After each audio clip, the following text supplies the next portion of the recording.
What's going on, everybody, and welcome to the Other Side of the Firewall podcast. We talk about the latest and greatest in cybersecurity news, as well as we highlight those movers and shakers and glass ceiling breakers, those people of color who've made it to the other side of the proverbial firewall. My name is Ryan Williams, and as always, I'm joined by Shannon Tynes. What's up? What's up?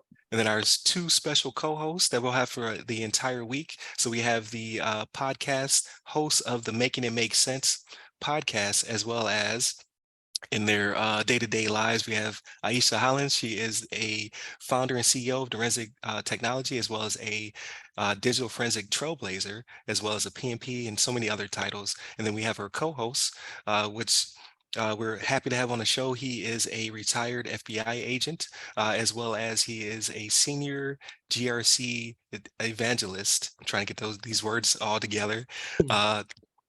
Out in the field, so recently retired. So we're glad to have you on the show as well. And they have a podcast calling it Making It Make Sense podcast that will be debuting sometime in the near future. So we'll talk about that throughout the week as well. But without further ado, I'll give it to Shannon. All right, everybody. So this article is actually from darkreading.com, and this was written by the Dark Reading staff, and it's suspicious smartwatches mailed to U.S. Army personnel. So unknown senders have been shipping out smartwatches to service members in the Army, right? Leading to questions like, hey, what's the motive here? What's on them? What could be happening with these? And this is kind of interesting, right? Because I know even though these are getting sent randomly to Army personnel, it is Space Force that's actually talking about doing something a little similar to this. Now they're not mailing them out to people, right? But they're going to be doing fitness trackers, right? So like people are going to have fitness trackers to where they're trying to get away from the conventional fitness test, right? So these Army folks, so this is news, right? So like this is something that came out last year. It was like, I want to say it was like last summer or something like this. They were talking about it, and it was kind of groundbreaking that the Space Force was going to do this. So these Army folks could be unsuspecting in that they're like, oh, maybe the Army is doing this too, right? And they're just hooking stuff up, oh, I got a smartwatch, you know what I mean? I don't gotta buy it myself, you know what I mean? Army, Uncle Sam provided this to me. No, that's not the case. Somebody's out to get you, right?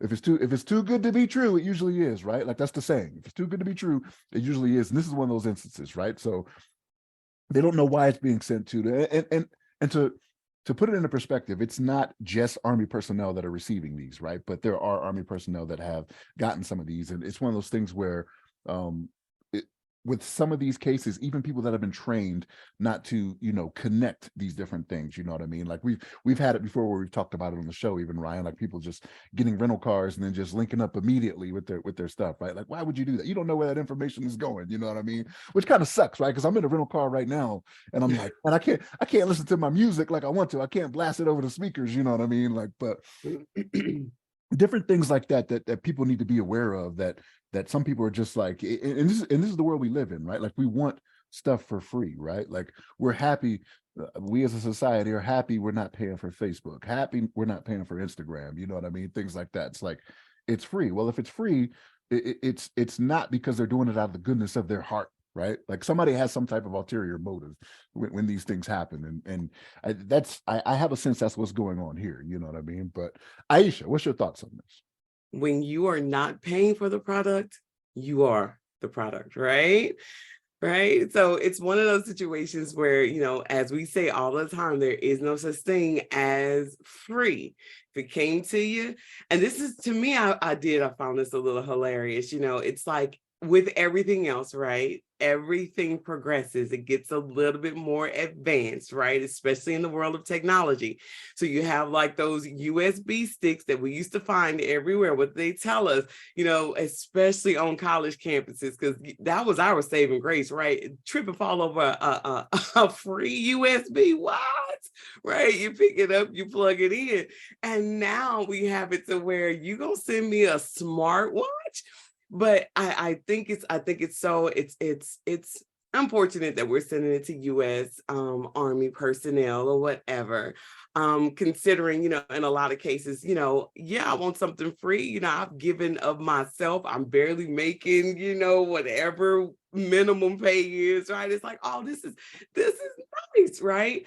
Except it takes us back to that where we start talking about our identity and identity theft. And what's the worst that can happen if I connected my smartwatch, right? Like, what are they going to learn? How many beats per second, and so what I don't like is how minimally some of us think about what can be done, some of the things that you'll run into if I give up this, if I just connect to the smartwatch. So for me, it's like, okay, fine. So I've connected and they've connected to the things. And Miguel, what can happen from there?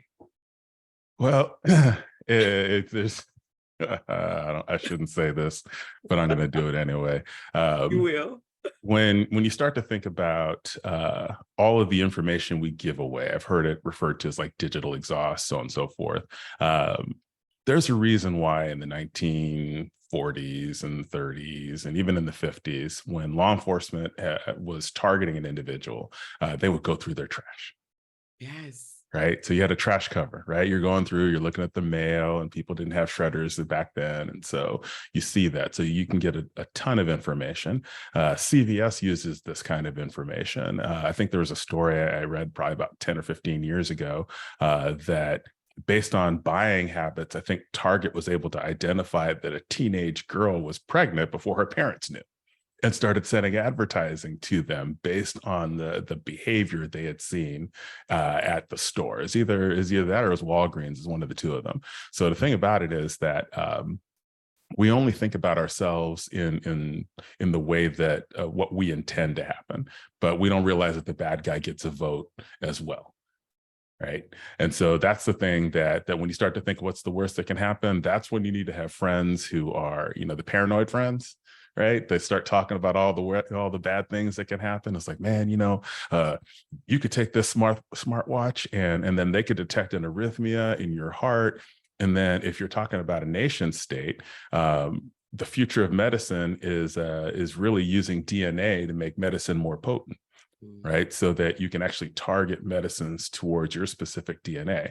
And so if you take that information along with the DNA information, because a lot of people send in their stuff to, China, not realizing that it's going to China with all of these, 23andMe, most of these DNA tests are actually being processed in the PRC. So then if it's a hostile intelligence service, you marry those two things up, and then you can see them do what we saw Russia attempt to do, which is assassinate somebody using radioactive type poison. But they could do it through the medicine, right? Because this is the same culture that's already even cloned a human being. I want to say it was like in 2015 or 14, they cloned a human being, and then they kind of like backed off because there was an outrage that was associated with that. So you start putting all these things together. Everybody needs to have that crazy person who starts thinking about, all the things that can go wrong, and then just remind them what can go wrong. You just need to not be early in the paranoia, though. That's the thing, right? Because like if you do it too early, people are like, "Oh, he crazy," Yeah. What I mean? That's what it is. But no, I'm with you, right?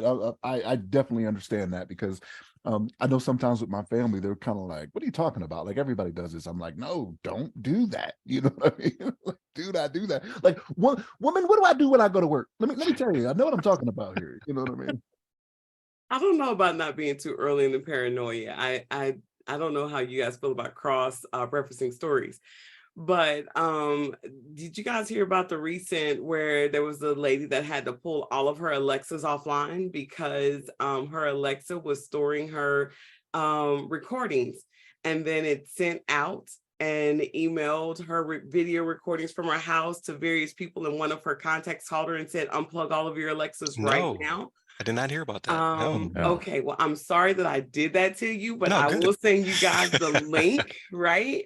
But I bring it up only because, like, for the longest, I have in all of my classes and all of my trainings, I've told people I do not have an Alexa and will not put an Alexa in my house.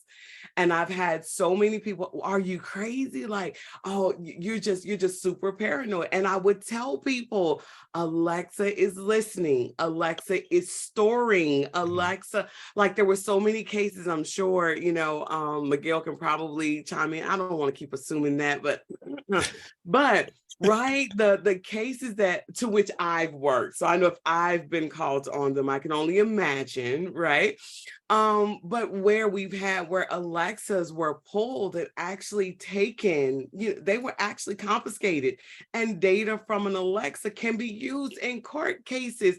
But I've been saying this, oh my goodness, for years and years. And so the video comes out, somebody shared it with me a couple days ago.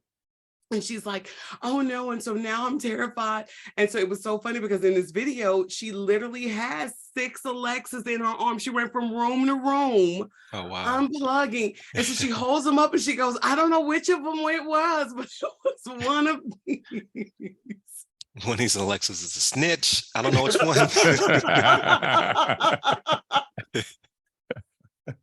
That's very true. Like, no, like, so, and that's great to include in here as well, because I don't think a lot of people know that. And you can disable the data retention feature. They bury it so deep, Yes. like to find it, you get frustrated. You're like, just fine, record me. Yeah. And then this happens. But no, I think you guys hit everything that I would have hit. The thing that scares me the most about it, aside from just like, obviously this is free, we don't know where it came from, we don't know what they're trying to collect, it's the telemetry. So like, especially when they go into armed forces, I remember being, man, it's a long time ago, I'd say 2005, Iraq, guarding TCN, so the people who clean bathrooms, lay roads, things of that nature. You had to follow them around to make sure they didn't have electronics. They weren't trying to store things. They weren't trying to communicate. We had a really nice old man. He would do about half the work, but because he was older, right? He was tired. He'd take a lot of smoke breaks. I can't remember his name, but one day he just disappeared. And we're like, what happened to so-and-so, right? Like he was like, like a father type figure with the younger TCNs. And they're like, oh, we caught him with a GPS in his pocket. He was walking the perimeter and he was getting telemetry, and we don't know what he was going to do with it. Right. So you don't know what you don't know. Like, for all we knew, you're trying to distract us with something, or to know our patterns so they can attack us later. You just never know. Or maybe like he didn't know either, and they just gave him like, hey, put this in your pocket and we'll give you some money. Right. So he may not even have been the nefarious entity, but he was paid off potentially by somebody who wanted to do something bad to us. So you just have to be careful. Like Ieshea said, if you're not buying the product, you are the product. Yeah. So regardless of what they're collecting it to make money of some sort. They're not doing this out of the kindness of their heart. And people will just like, oh, I've been blessed. And they'll put on a watch, and now it's a launching pad into your home network, right? You don't know what they're doing with the information.